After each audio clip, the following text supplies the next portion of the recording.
Lighthouse of Lost Souls. Ever since I took the job as a lighthouse keeper on this isolated island, I've noticed something unsettling about the light. It doesn't just guide ships to safety, it seems to lure other, more sinister things from the depths of the ocean.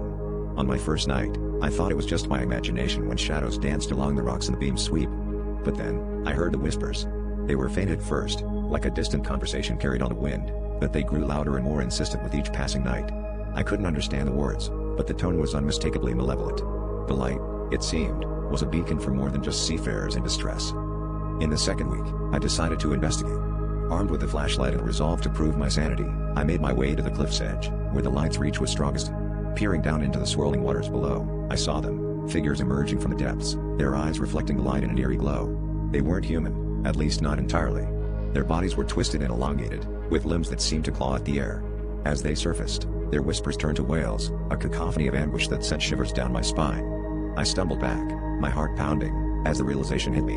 The light was a siren call for these creatures, drawing them from the abyss. Desperate to understand what was happening, I delved into the lighthouse's archives, hoping the previous keepers had left some explanation. Hidden among the dusty logs, I found a journal, its pages yellowed with age. The entries spoke of a curse, of a pact made long ago to protect sailors by sacrificing the souls of the lost.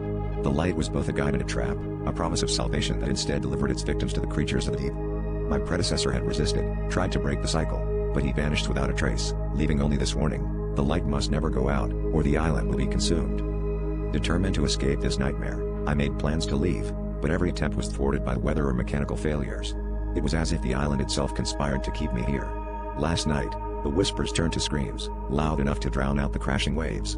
I fear the creatures are growing bolder, drawn by my desperation. As the storm rages outside, I can feel the weight of countless eyes watching me, waiting for the light to falter. The generator sputters, the beam flickers, and I realize with dread that my time is running out.